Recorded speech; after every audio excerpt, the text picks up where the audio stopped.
A meeting like this would never be possible without the support and assistance of our friends here in Dallas. Let's give all of our hosts a round of applause. We are very appreciative for their support of this year's Congress. How about another round of applause for those folks?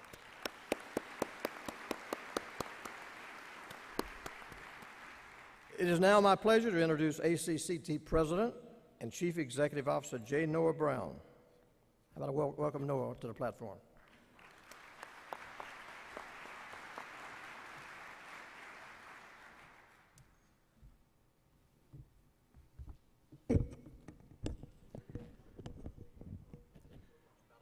Thank you. It's my pleasure to join Pete Surser and welcome all of you to the 42nd Annual ACCT Leadership Congress. I also wish to add my profound gratitude to the Dallas County Community College District, Collin College, Navarro College, and Tarrant County Community College District for all their support in making this immense gathering of leaders possible. You know, we've had a very exciting and challenging year. Exciting because we continue to make significant progress in implementing the action agenda for completion with our partners, including AACC, Phi Theta Kappa, the College Board, the University of Texas at Austin Community College Leadership Program, the National Institute for Staff and Organizational Development, the League for Innovation, and the Center for Community College Student Engagement. ACCT continues to be at the forefront of advocating on your behalf at the federal level. We are there 24/7 to represent the interests of every one of our students. You have been responsive to our requests for support as we have worked together to protect Pell Grants and other programs that ensure our students have the resources and support necessary to attend our institutions. Your commitment, enthusiasm, and energy in supporting all of ACCT's endeavors is absolutely critical. We are constantly being called upon to be part of the higher education national agenda because the trustee voice is valued and inspired. It is an authentic voice that speaks for every community in America, for every parent that has dreams for their children, for every unemployed head of household who needs to retool themselves so they can put food on the table and provide a safe and nurturing environment for their families. That is what you do every day. Now, with the support of the Bill and Melinda Gates Foundation, we started this Congress with a gathering. We started this gathering with an invitational symposium on student success.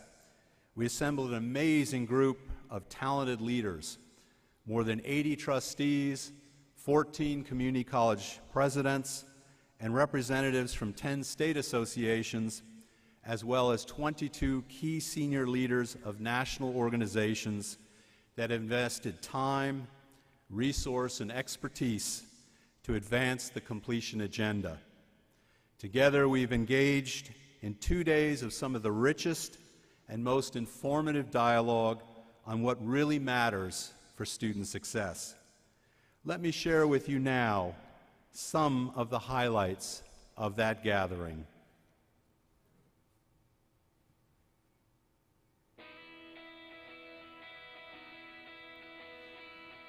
This is really important to trustees because we care so much about our students. We are also concerned with their inclusion, their success, and their equity. The most exciting aspect of this event is the trustees' commitment to student success. This is an experiment to develop a policy action agenda to be shared with Board of Trustees throughout the country.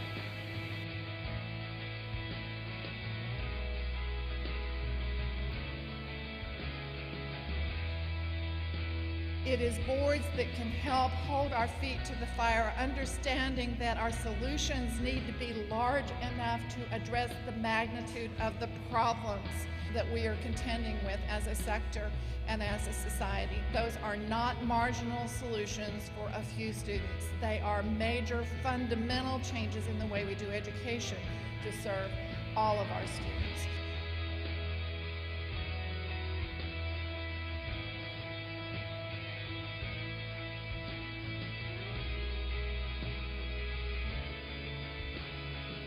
I challenge you, go find 2, 3, 4 more partners than you've ever had before and figure out how you're going to sustain optimizing student success in these difficult times. What are we doing about it? What are you going to do about it?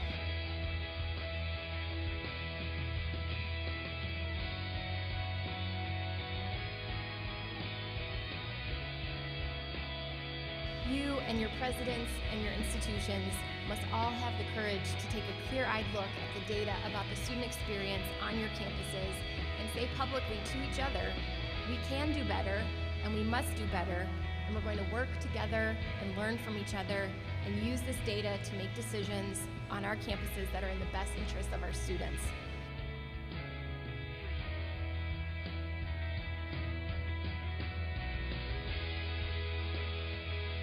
How we align ourselves to serve the most needy students, to serve those kids who have the greatest likelihood of failure, is absolutely critical.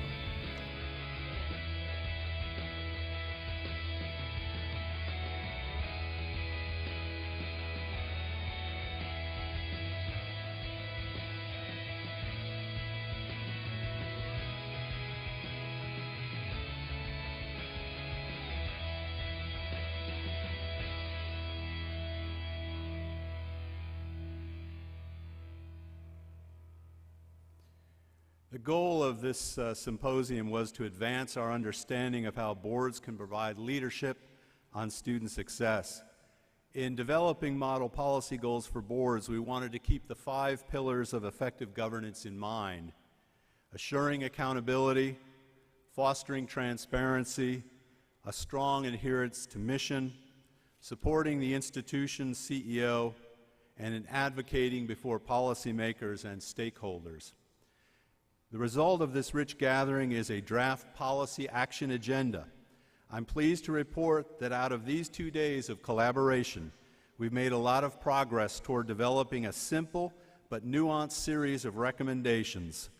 Our hope is that every governing board in the country could use this document to consider how well they are helping guide their college toward an even stronger commitment to student success.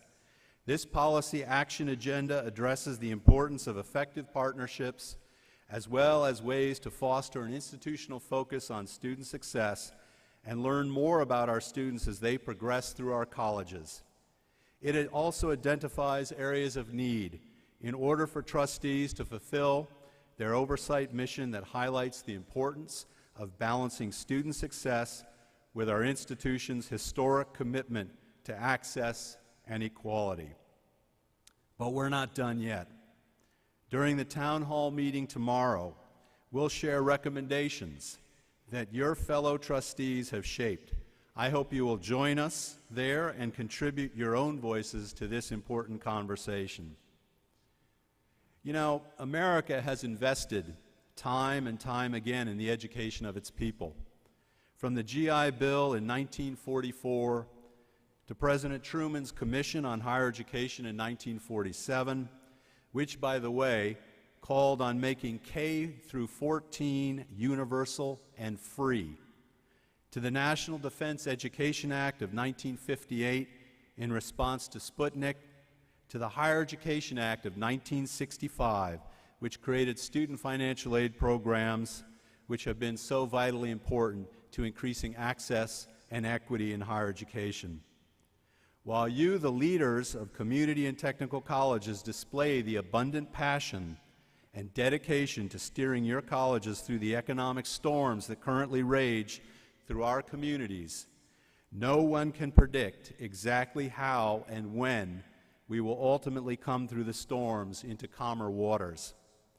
How hard we work on being transparent, accountable, and dedicated to student success and completion will determine how the next chapters of our nation's history will be written. Our work over the next few days will determine whether our community and technical colleges will survive the current economic storms and emerge as stronger, more vibrant, and more effective than ever before. Thank you for your support of ACCT and for this important work of student success and completion, and God bless you for the work that you do every day on behalf of millions of people in this country. Thank you.